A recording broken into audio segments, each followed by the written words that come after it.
Baik, selamat pagi teman-teman sekalian dimanapun Anda berada. Pada kesempatan hari ini kita akan berdiskusi tentang tema sindroma metabolik dan penyakit-penyakit yang terkait. Ini adalah sumber utama yang kita pakai dalam slide dari Swarup, Goyal, dan Grigorova et al. Mengenai sindrom metabolik. Baik, kita di sini akan melihat sekilas tentang apa sih penyebab dari sindrom metabolik, kemudian bagaimana cara mengevaluasinya, dan sedikit tentang terapinya seperti apa. Di gambar kiri itu terdapat satu pola kegemukan atau overweight, atau kalau lebih parah lagi disebut obesitas. Ada yang dia itu gemuknya di bagian atas tubuh, ya seperti gambaran apel. Kemudian ada yang gemuknya di bagian bawah tubuh, seperti gambaran pir. Nah, yang lebih bahaya sebenarnya adalah yang gemuknya seperti gambar apel ini. Jadi lebih besar di bagian perut dan bagian dada, sementara gambar pir ini lebih besar di area bokong. Yang lebih parah adalah seperti gambar apel. Nah, baik, kita akan melihat ya tentang sindrom metabolik. Sebagai pendahuluan kita harus memahami dulu apa itu yang disebut disarrangement of metabolic disarrangement. Jadi kalau dibahasakan ya di bahasa Indonesia kan disarrangement atau eh, ketidakselarasan ya, disarrangement, atau kita bisa terjemahkan sebagai gangguan juga ya. Kapan dikatakan disarrangement metabolik? Nah, jadi disarrangement metabolik itu dikatakan kalau ada salah satu saja dari kriteria-kriteria ini. Tetapi kalau kriteria ini terkumpul, terakumulasi, dan terpenuhi 3, maka sudah berubah kata dari disarrangement menjadi sindrom. Jadi kalau kita menemukan satu individu dengan lingkar pinggang di atas 90 cm saja, tanpa ada masalah trigliserida, kolesterol normal, tekanan darah normal, gula darah puasa normal, maka itu disebut sebagai disarrangement. Tetapi kalau kita lihat ada pria lingkar pinggangnya sudah 150 cm, kemudian kadar trigliseridanya sudah 200, kolesterol HDL-nya itu di bawah 40, misalkan 20, tekanan darahnya sudah di atas 130, maka kalau sudah 3 saja, maka sebut sebagai sindrom. Nah, seperti itu. Dan kemudian kalau sudah terjadi sindrom, maka ujung-ujungnya akan meningkatkan suatu resiko penyakit, khususnya penyakit yang non-communicable atau penyakit tidak menular.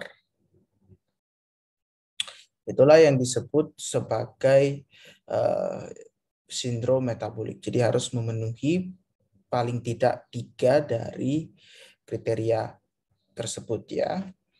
Nah, ini mesti kita hafal, pada pria berapa lingkar pinggangnya, wanita berapa, kemudian TG-nya di atas 150, HDL-nya untuk pria di bawah 40, wanita di bawah 50, tekanan darah kalau di atas 130/85, gula darah puasa di atas 100.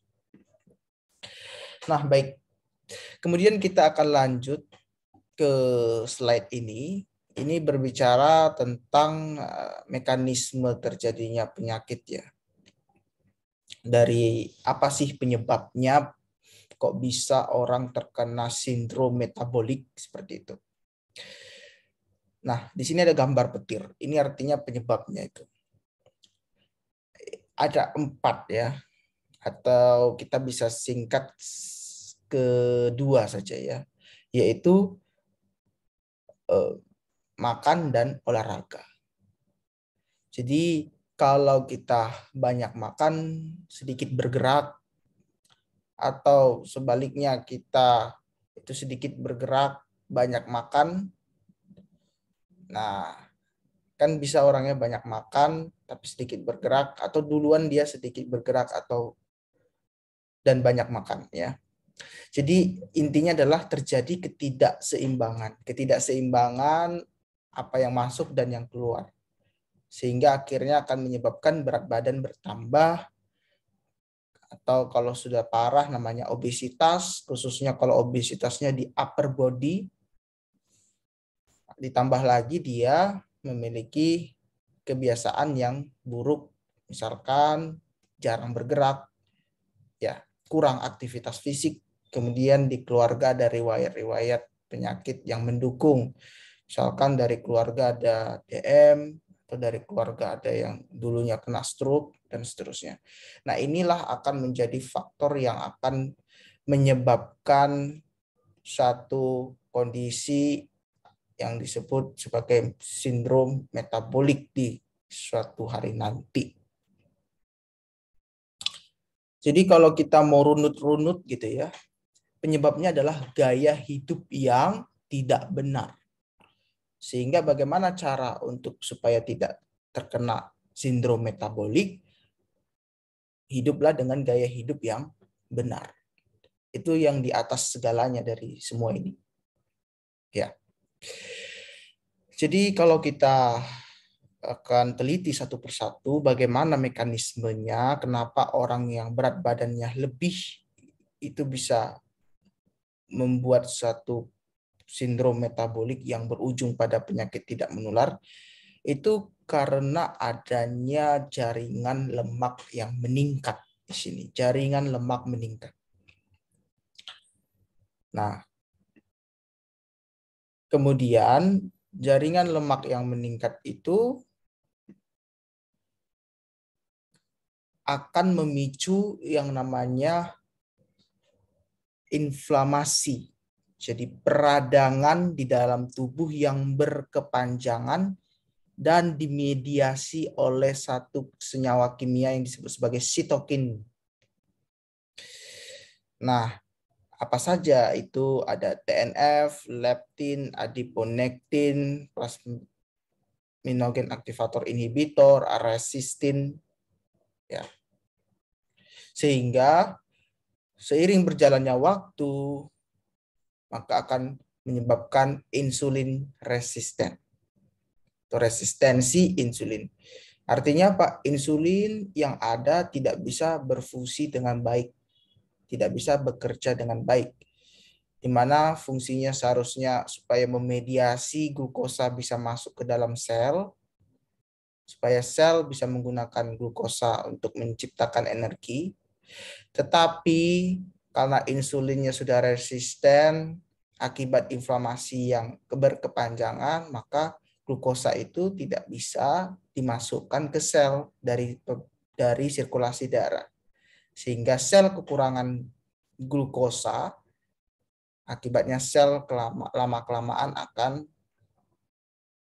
menjadi rusak. Seperti itu. Maka kalau kita pahami, itulah yang harus kita lakukan adalah gaya hidup yang benar. Supaya tidak terjadi yang namanya si resistensi insulin tersebut. Ya. Nah, kemudian yang perlu kita pahami bahwa jaringan lemak yang meningkat itu tidak hanya memicu yang namanya inflamasi atau peradangan, tetapi juga menyebabkan lemak itu tertumpuk di tempat yang tidak seharusnya ditempati oleh lemak, atau yang kita kenal sebagai deposisi lemak ektopik. Ya, kita akan lihat di sini. Ada yang disebut sebagai deposisi lemak ektopik. Jadi sebenarnya kita sebagai manusia membutuhkan lemak. Lemak itu juga berfungsi dengan baik dalam kondisi dan dalam level tertentu. Dan lemak itu juga disimpan di tempat penyimpanan lemak. nama tempat penyimpanan lemak di dalam tubuh kita itu adalah subcutaneous.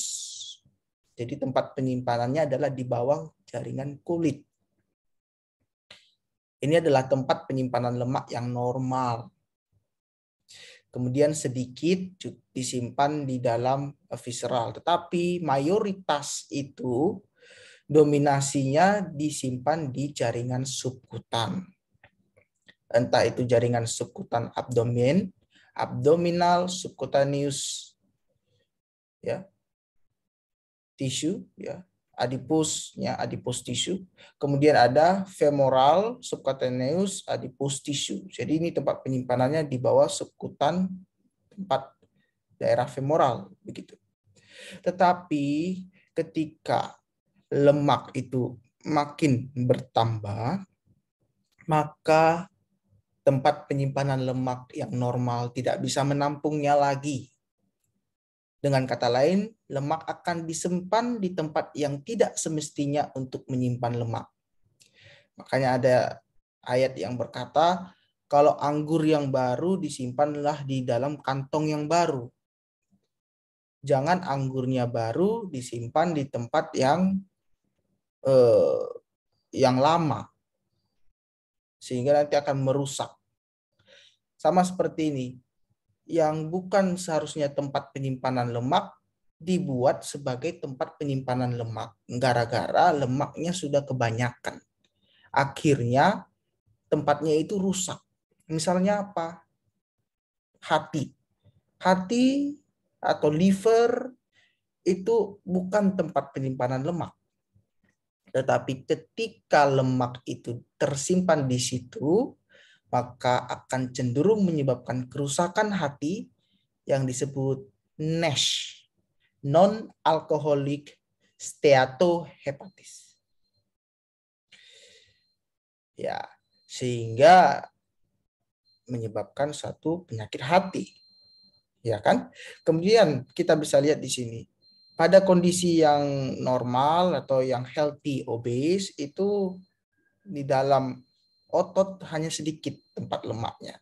Tetapi ketika sudah terpaksa menyimpan di dalam otot, maka jaringan otot itu akan penuh dengan lemak.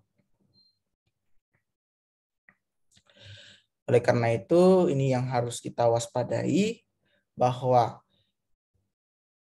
peningkatan berat badan dengan komposisi lemaknya tinggi menyebabkan yang namanya satu, adanya resistensi insulin. Yang kedua, adanya deposisi lemak ektopik. Nah, kalau misalkan kita tinjau dari resistensi insulin ini, maka kita akan melihat dan mengetahui mengapa orang yang keluarganya itu tidak ada penyakit DM, tetapi dia kok terserang DM, padahal keluarganya tidak ada riwayat DM. Itu salah satunya adalah mungkin dia itu adalah metabolic syndrome, sehingga terjadi resistensi insulin dan menyebabkan akhirnya adalah ke gangguan-gangguan otonomik atau vaskuler, ya seperti itu. Jadi kita mempelajarinya supaya kita mengetahuinya, bukan untuk maksud menakut-nakuti atau bagaimana. Nah, kemudian yang kedua, kalau dia, kenapa sih bisa terjadi penyakit hati padahal kan lemaknya yang banyak? Harusnya kan penyakitnya ya sepertinya kayaknya nggak ada kaitannya dengan hati. Nah, dasar teorinya adalah karena lemak itu sudah tersimpan di tempat yang tidak semestinya, atau disebut sebagai deposisi lemak ektopik. Nah, kemudian resistensi insulin yang terjadi tadi itu terjadi bisa melalui 3 proses. Yang pertama, gangguan jalur sinyal, jadi sinyal insulinnya yang diganggu. Kemudian yang kedua adalah reseptor insulin di dalam sel itu yang akan terjadi defek. Kemudian yang ketiga adalah sekresi insulin oleh beta pankreas yang bermasalah. Jadi kaitan proses resistensi insulin dari adanya jaringan lemak meningkat itu, jadi jaringan lemak yang meningkat melalui sitokin inflamasi akan mengganggu sinyal insulin, reseptor insulin, sekresi insulin, maka akhirnya terjadi resistensi insulin. Dan bila terjadi resistensi insulin akan menyebabkan satu kerusakan di vaskuler kita, di sel kita, dan di sistem otonom. Nah, itu cara penyakit ini bisa berkembang ya. Nah, sehingga ya ini tadi efek resistensi insulin itu tadi ada vascular damage. Jadi menyebabkan rusaknya mikrovaskuler. Jadi pembuluh-pembuluh darah kecil, kapiler, misalkan seperti itu, akan rusak lapisannya. Endotel kapiler rusak. Sehingga terjadi nanti bisa hipertensi. Kemudian akan menyebabkan satu penyempitan pembuluh darah. Dan akhirnya akan menyebabkan iskemi, hipoksia pada jaringan-jaringan sekitar. Nah, inilah yang sangat berbahaya. Implikasi-implikasi seperti itu. Nah, kalau kita lihat secara fisik, mengapa orang sering kebas-kebas seperti ini ya, atau disebut sebagai neuropati perifer, itu karena pembuluh darah yang memvaskularisasi saraf itu terganggu, pembuluh darahnya terganggu karena ada penumpukan lemak atau plak di situ. Kemudian akhirnya ya sarafnya tidak mendapat makanan, akhirnya akan terasa nyeri neuropati perifer. Kemudian kalau numpuknya itu nanti di pembuluh darah mata, bisa menyebabkan mata kabur penglihatannya, disebut retinopati. Kalau misalkan di daerah kulit, maka akan disebut akantokis. Ya, seperti ini kehitaman ya, Nigeria. Seperti gitu, warna kulit Nigeria. Kehitaman khususnya di daerah lipatan. Nah, kemudian ini santoma akibat terjadinya dislipidemia. Jadi penumpukan lipid-lipid yang berlebihan di daerah yang rentan penumpukan lipid, khususnya di kelopak mata. Nah, ini kita bisa melihat manifestasi fisik terhadap adanya resistensi insulin itu sendiri. Sehingga untuk manajemennya yang paling penting ya adalah modifikasi gaya hidup. Ubah gaya hidup. Tidak merokok, turunkan berat badan, turunkan tekanan darah, modifikasi diet, dan berolahraga. Kuncinya seperti itu. Nah, sampai batas mana tekanan darah diturunkan? Ya, kalau normalnya 140/90, target utama menurunkan. Kalau tekanan darah Anda sudah di hipertensi derajatnya yang tinggi. Pada DM, target penurunan darahnya sampai di bawah 130/80. Kalau sudah 60 tahun, ya targetnya 150/90 ke bawah. Seperti itu. Nah, kemudian kalau misalkan kita melihat profil lipid, trigliseridanya Anda itu lebih dari 500, maka boleh diberikan satu obat statin. Ya. Karena statin ini juga bisa menurunkan TG. Nah, kalau kemudian BMI pada seseorang lebih dari 40, ini udah sangat obes ya. Kemudian atau BMI-nya cuma 35 atau 39, tapi sudah ada komorbidnya. Maka anjurannya menurut yang sudah direkomendasikan adalah melakukan bedah bariatrik. Apa itu bedah bariatrik? Ini membedah usus dan lambung. Ya.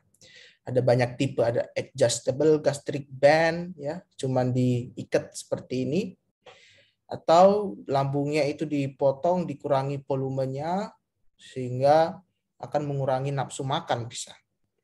Ya. Kira-kira seperti itu. Bariatric surgery itu sangat direkomendasikan apalagi ketika BMI seseorang lebih dari 40. Nah, ini ada penelitian yang menarik ya. pola tidur yang baik itu sangat berhubungan dengan kondisi sindrom metabolik. Jadi ketika pola tidur Anda baik, maka sindrom metabolik itu akan menurun terjadi dalam hidup Anda. Tetapi ketika Anda memiliki pola tidur yang tidak baik, misalkan kalau kita tinjau dari durasi tidurnya aja sudah kurang dari 6 jam sehari, maka akan menyebabkan satu kondisi yang disebut sindrom metabolik ujung-ujungnya. Dengan bagaimana mekanismenya? Ada penurunan leptin, peningkatan grelin, nafsu makan meningkat.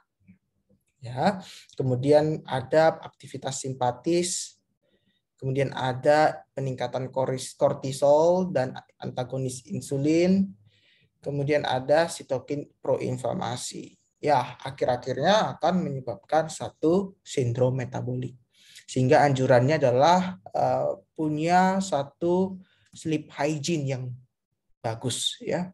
Seperti apa itu?